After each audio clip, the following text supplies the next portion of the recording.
The sole rain hammered against the panoramic windows of Joong-ki's penthouse, each drop a tiny, insistent drumbeat mirroring the anxiety churning in his gut. He paced the length of the living room, the plush carpet doing little to muffle the restless energy that thrummed through him. His 5-year-old daughter, So-hyun, lay sleeping in the next room, her breathing shallow and uneven, a sound that had become a constant, agonizing backdrop to his life. For 2 years, So-hyun had been battling a rare autoimmune disorder that baffled the best doctors in the world. The treatments were harsh, the side effects brutal, and the progress non-existent. Hope, once a bright flame, had dwindled to a flickering ember, threatening to be extinguished entirely. He stopped pacing and stared out at the city lights blurring through the rain. He was a successful actor, a household name, wealthy beyond measure. He could buy anything, travel anywhere, but none of it mattered. None of it could buy him his daughter's health. Turning abruptly, he walked to the mahogany desk in the corner and opened a drawer. Inside, nestled amongst contracts and photographs, lay a small, intricately carved wooden bird. It was a gift from So-hyun, made during one of her brief periods of remission, when her small hands could still grip a paintbrush and her eyes still held the spark of childhood joy. He picked it up, the smooth wood cool against his palm, and a wave of grief washed over him. It was then that the housekeeper, Mrs. Kim, entered the room, her footsteps soft and almost apologetic. She was a woman of quiet dignity, her face etched with the lines of a life lived with both hardship and grace. She had been with the family for years, a silent, comforting presence who had witnessed Joong-ki's rise to fame and, more recently, his descent into despair. "Mr. Song," she said, her voice low and gentle, "I've prepared some chamomile tea. It might help you relax." He barely registered her presence. "Relax," he echoed, the word tasting like ash in his mouth. "How can I relax when my daughter is?" He couldn't finish the sentence. Mrs. Kim didn't flinch. She simply placed the teacup on the desk and said, "I know you've tried everything, Mr. Song. The best doctors, the most advanced treatments." He sighed, running a hand through his already disheveled hair. "Everything. And nothing has worked." It was then, in a moment of utter desperation, that the words tumbled out of him. "I would give anything, Mrs. Kim. Anything in the world, if someone could just cure her." He looked at her, his eyes pleading. Anything. He hadn't meant for it to sound like an offer, but Mrs. Kim seemed to take it as one. She looked at him, her usually downcast eyes filled with a strange intensity. "Mr. Song," she said slowly, I might know someone." Joong-ki stared at her, incredulous. "Someone? Who?" "I've consulted with specialists from all over the globe." Mrs. Kim hesitated, her gaze flickering away. "It's not a doctor. It's someone who works with natural remedies. Someone who lives in the mountains." He scoffed, a bitter laugh escaping his lips. "Natural remedies? After everything we've tried?" "I appreciate the thought, Mrs. Kim, but I don't think." "Just hear me out, Mr. Song," she interrupted, her voice surprisingly firm. "This person, she helped my granddaughter when she was very ill. The doctors had given up hope, but she healed her." He looked at Mrs. Kim, searching her face for any sign of deceit. He saw only sincerity, a deep, unwavering belief. He knew he was grasping at straws, but the thought of any possibility, however remote, was enough to make him consider it. "What's her name?" he asked, his voice barely a whisper. "Her name is Lee Sun-hee," Mrs. Kim replied. "And she lives in a small village near Mount Yuri." He thought for a moment, weighing the risks. What did he have to lose? He had already exhausted every conventional option. "All right," he said finally, his voice regaining some of its strength. "All right, Mrs. Kim. I'll hear you out. But if this is some kind of charlatan..." "It's not," she insisted. "I promise you, Mr. Song. She's a good woman. A wise woman." He took a deep breath. "Okay. Tell me what I need to do." Mrs. Kim hesitated again, then said, "She doesn't usually see people like you, Mr. Song. She prefers to live a simple life, away from the city. And she doesn't accept money." Then what does she want? He asked, confused. Mrs. Kim looked down at her hands. She says she only helps those who are truly desperate. Those who are willing to give something of themselves. He frowned. Give what? I'm willing to give anything. She'll know, Mrs. Kim said cryptically. She'll know what you have to offer. He spent the next few hours on the phone, arranging a private helicopter to take him and Mrs. Kim to Mount Yuri. He didn't tell anyone where he was going, not even his manager. He couldn't bear the thought of raising false hopes. He just packed a small bag, kissed So-hyun goodbye while she slept, and prayed that he was doing the right thing. Before leaving, he turned to Mrs. Kim and said, his voice filled with a desperate plea, Mrs. Kim, if this works, if this woman can help So-hyun, I will give you anything you want. Anything at all. I'll give you $10 million. Mrs. Kim looked at him, her expression unreadable. I don't want your money, Mr. Song, she said quietly. I only want So-hyun to be well. The helicopter ride was turbulent, the wind howling outside the small cabin.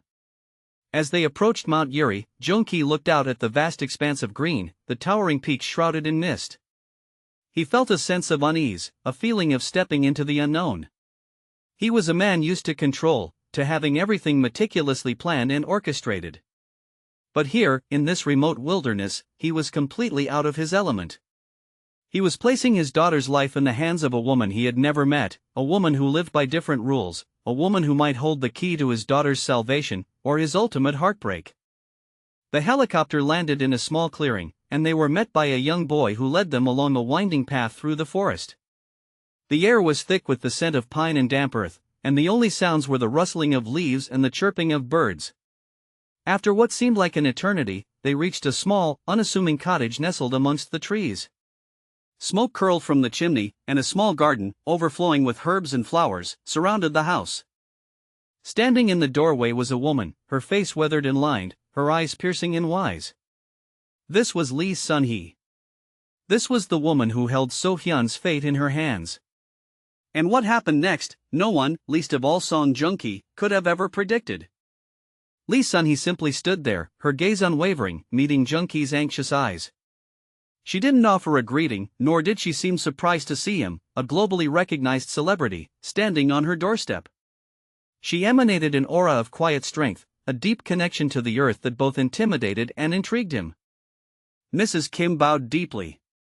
Sun-hee SSI, she said respectfully. Thank you for seeing us. Lee Sun-hee nodded slightly to Mrs. Kim, then turned her attention back to Joong-ki. You're Song Joong-ki, she stated, her voice a low, melodic hum. It wasn't a question. He swallowed, suddenly feeling like a small boy standing before a stern teacher. Yes, he managed to say.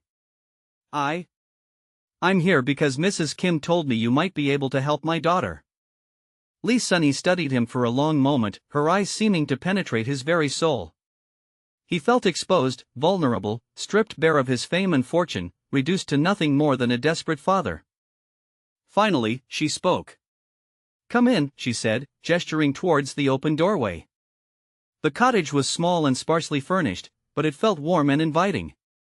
A fire crackled merrily in the hearth, casting dancing shadows on the walls. The air was thick with the scent of herbs and wood smoke. Lee Sun-hee led them to a small table in the center of the room and gestured for them to sit. Mrs. Kim has told me about your daughter, she said, settling into a chair opposite them. She is very ill. Yes, Joong-ki said, his voice tight with emotion. She has a rare autoimmune disease. The doctors say there's nothing more they can do. His voice cracked. He hated admitting it, even to this woman he barely knew. Lee Sun-hee nodded slowly. Western medicine has its limits, she said. There are other ways to heal. Ways that have been forgotten by many. Hope flickered within him, a fragile flame in the darkness. Can you help her? He asked, his voice barely a whisper. Can you cure her? Lee Sun-hee didn't answer immediately. She closed her eyes for a moment, as if listening to something he couldn't hear. Then, she opened them again, her gaze piercing. I can try, she said. But healing is not a simple thing. It requires more than just medicine. It requires balance, harmony, a connection to the natural world. I'll do anything, Joong-ki pleaded. Anything at all. Just tell me what to do. Lee Sun-hee looked at him, her expression unreadable. You are a famous man, she said. You have everything the world can offer. But what are you willing to give up for your daughter? He frowned, confused. I don't understand. I told Mrs. Kim, I have money. I can give you money. Lee Sun-hee shook her head. Money is meaningless here, she said. I need something more. Something that comes from your heart. He thought for a moment, trying to understand what she wanted. My time, he offered. I'm willing to stay here, to help you with anything you need. That is a start, she said. But it is not enough. Healing requires sacrifice. It requires you to confront your own weaknesses, your own imbalances. He stared at her, bewildered. What do you mean? Lee Sun-hee sighed. You are surrounded by noise, by distractions. You are constantly seeking validation from others. You have lost touch with your true self. Her words stung. He knew, deep down, that she was right. His life had become a whirlwind of premieres, interviews, and photo shoots. He had become a product, a carefully crafted image. He had forgotten who he truly was. So what do I need to do? He asked, his voice filled with a mixture of desperation and resignation. First, Lee Sun-hee said, you must spend 3 days in silence. No phone, no television, no contact with the outside world. You must simply be, and listen to the silence within yourself. 3 days of silence? It seemed impossible. He was used to being constantly connected, constantly bombarded with information. But he knew he had no choice. Okay, he said. I'll do it. Second, she continued, you must work in the garden. You must connect with the earth, feel the soil in your hands, nurture the plants. You must understand the cycle of life and death, the interconnectedness of all things. He had never gardened in his life. He had always had people to do those things for him. But he was willing to try. All right, he said. I'll work in the garden. And finally, Lee Sun-hee said, her voice softening, you must tell So-hyun a story. A story that comes from your heart, a story that teaches her about love, about courage, about the beauty of the world. A story that will help her to heal. He smiled slightly. He loved telling So-hyun stories. It was one of the few things that still brought him joy. I can do that, he said. Lee Sun-hee nodded. Then we will begin, she said. Tomorrow, at dawn. But first, you must say goodbye to your old life. Turn off your phone, and leave it here. Mrs. Kim will stay with you, to help you through this. He hesitated for a moment, then reached into his pocket and pulled out his phone. He stared at it for a long moment, then switched it off. It felt like cutting off a limb. He handed it to Lee Sun-hee, then took a deep breath. I'm ready, he said. Lee Sun-hee smiled, a rare and genuine smile that lit up her face. Good, she said. Then let us begin. The next 3 days were the hardest of his life. The silence was deafening at first, a constant reminder of his own thoughts and anxieties. He missed his phone, missed the constant stream of information and validation. He felt lost, adrift in a sea of uncertainty. But slowly, as the days passed, he began to adjust. He started to listen to the sounds of nature, the rustling of leaves, the chirping of birds, the gentle murmur of the stream. He began to notice the small details he had never seen before, the intricate patterns of the bark on the trees, the delicate petals of the flowers, the shimmering wings of the dragonflies. Working in the garden was also challenging. His hands were clumsy and unaccustomed to the feel of the soil. His back ached from bending over the plants. But as he tended to the garden, he began to feel a sense of connection to the earth, a sense of purpose he had never known before. He learned about the different herbs and flowers, their properties and their uses. He learned about the cycle of life and death, how everything was interconnected. Mrs. Kim was a constant source of support. She didn't speak much, but her presence was comforting. She showed him how to prepare simple meals, how to care for the garden, how to find peace in the silence. On the third day, as the sun began to set, Lee Sun-hee approached him.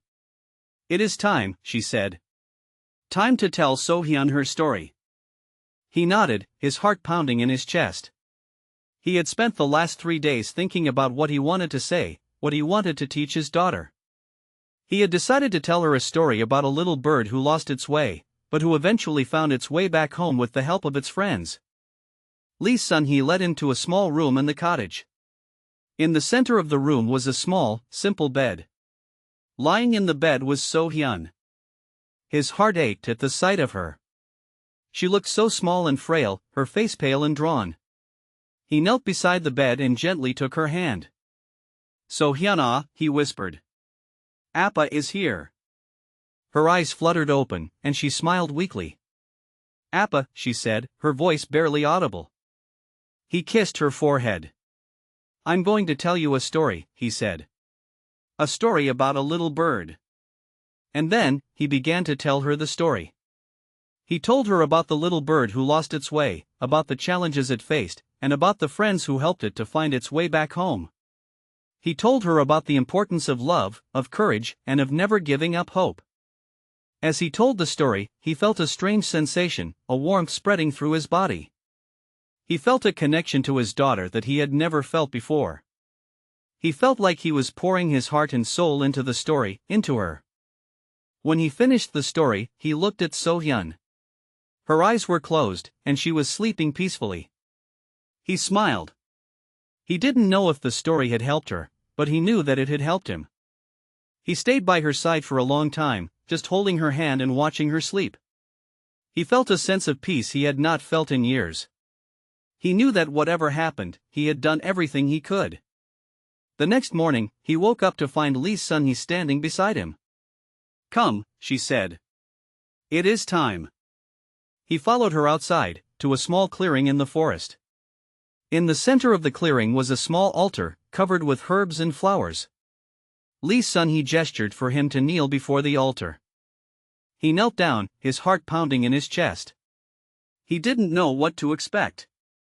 Lee Sun-hee began to chant in a low, melodic voice.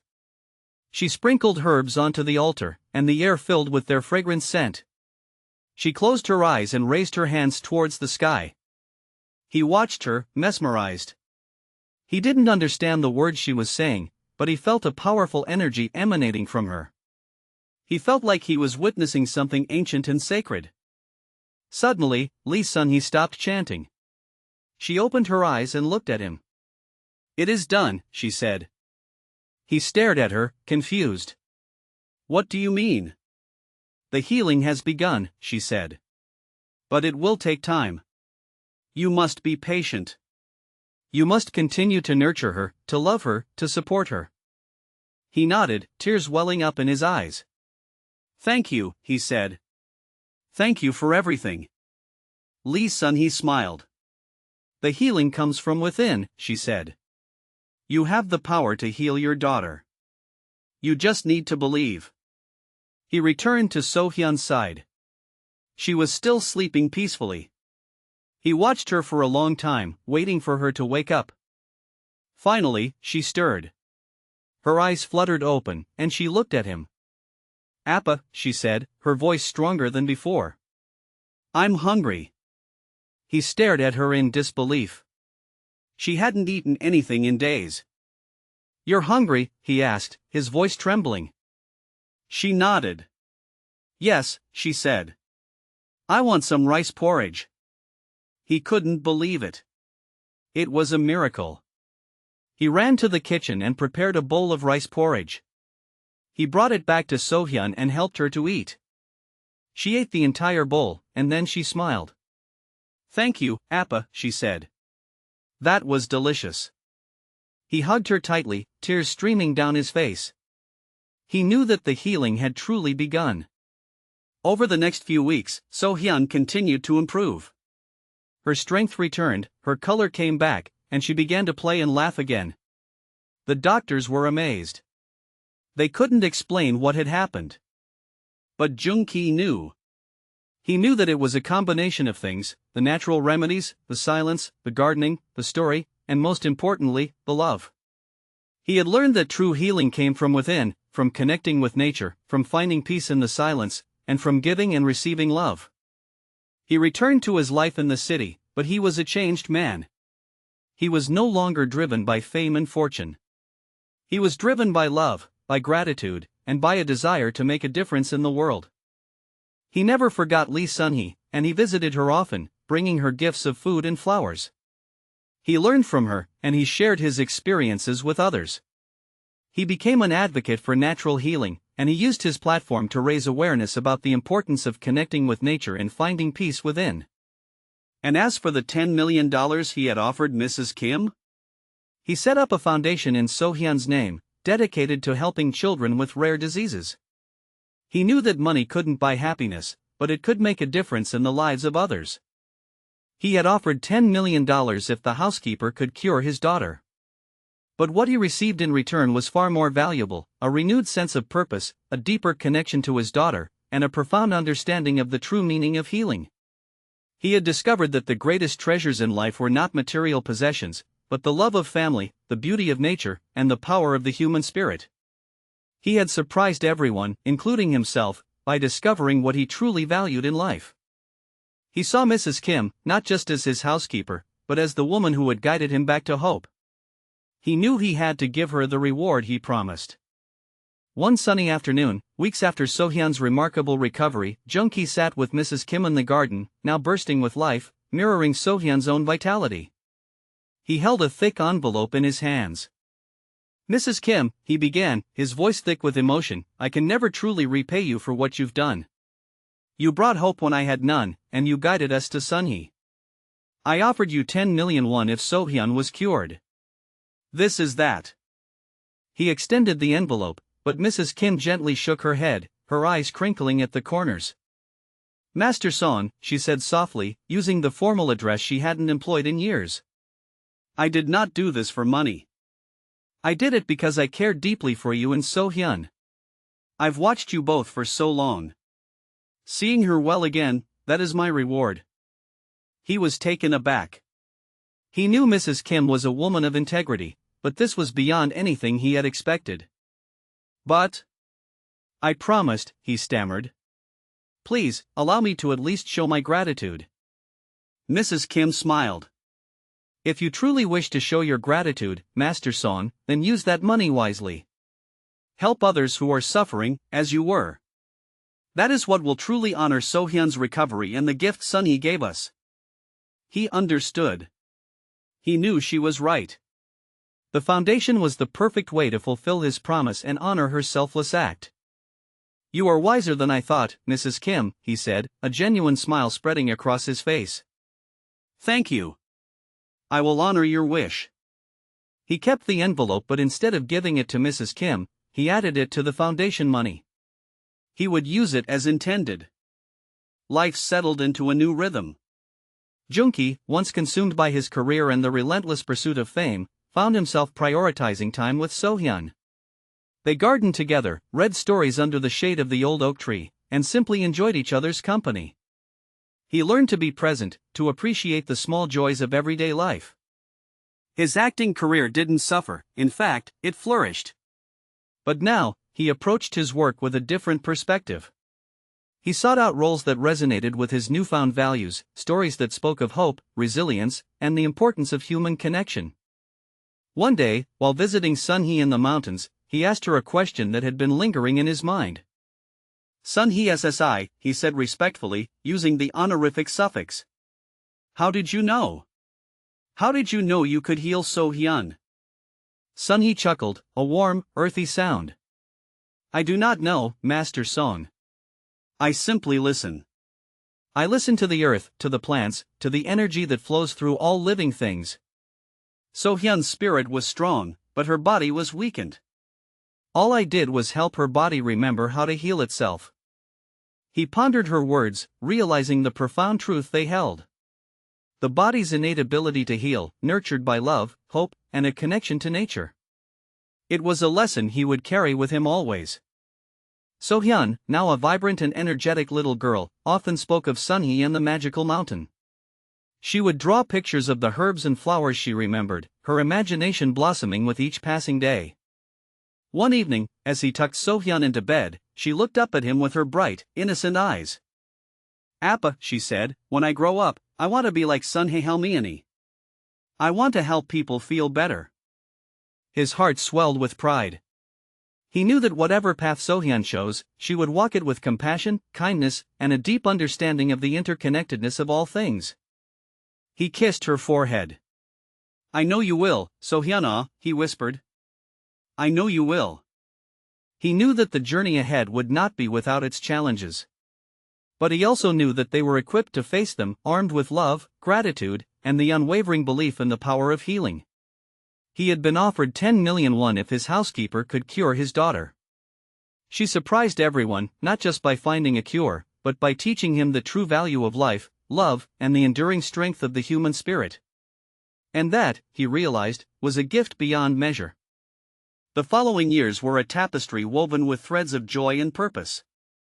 The foundation, initially funded by the sale of some of his most prized possessions, a vintage car, a watch his father had given him, and supplemented by Mrs. Kim's 10 million, flourished. It wasn't just about throwing money at problems, it was about providing holistic support, access to alternative therapies, nutritional guidance, and, most importantly, a sense of community for families grappling with rare and debilitating illnesses. Joong-ki found himself increasingly drawn to this work, attending support group meetings, visiting hospitals, and lending his voice to advocate for better healthcare policies. He even convinced his agency to incorporate charitable work into his contract, donating a percentage of his earnings to the foundation and dedicating a certain number of days each year to volunteer work. Some criticized him, calling it a PR stunt, but those who knew him, who saw the genuine compassion in his eyes when he spoke with a child battling cancer or a parent struggling to make ends meet, knew better. He was no longer just Song Joong-ki, the celebrated actor, he was Song Joong-ki, the advocate, the father who understood the agonizing fear and desperate hope that accompanied a child's illness. So-hyun, growing into a bright and empathetic young woman, became increasingly involved in the foundation as well. She volunteered at events, helped organize fundraising campaigns, and even started a blog where she shared her own experiences and offered encouragement to other children and families. She had a natural ability to connect with people, to offer a listening ear and a comforting presence. Her own journey had instilled in her a deep sense of empathy and a desire to make a difference in the world. One particularly memorable event was a children's art therapy workshop organized by the foundation. So-hyun, now 10 years old, sat amongst a group of children, some with tubes snaking from their arms, others with bald heads and pale faces.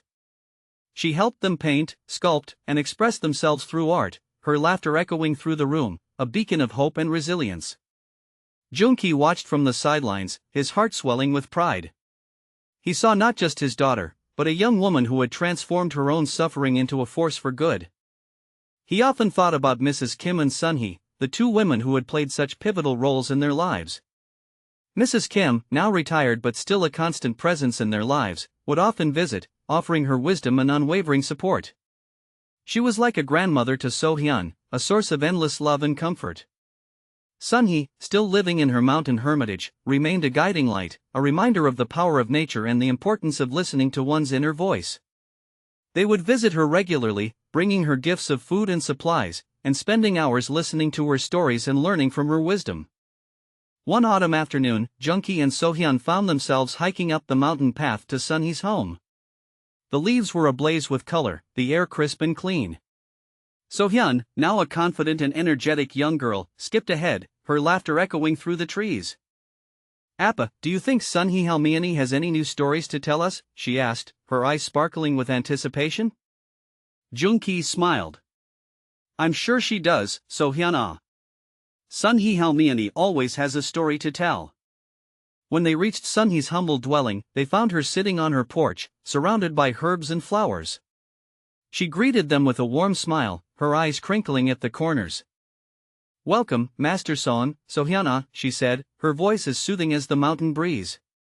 "I have been expecting you." They spent the afternoon talking, laughing, and sharing stories. Sunhee taught So-hyun about the healing properties of different herbs and flowers, and Joong-ki listened intently, marveling at her deep knowledge and connection to the natural world. As the sun began to set, casting long shadows across the mountains, Joong-ki asked Sun-hee a question that had been weighing on his mind. "Sun-hee SSI," he said, "I often wonder why we were chosen to receive your help. Why So-hyun? Why me?" Sun-hee smiled knowingly. "There is no why, Master Song. Life is a tapestry woven with threads of joy and sorrow, of light and darkness. You and So-hyun were simply on a path that led you to me. And I, in turn, was on a path that led me to you." She paused, her gaze fixed on the distant mountains. "The important thing is not to dwell on the why, but to focus on the how. How will you use the gift you have been given? How will you make a difference in the world? How will you live your life with compassion, kindness, and gratitude?" Her words resonated deeply with Joong-ki. He realized that she was right. The past was the past.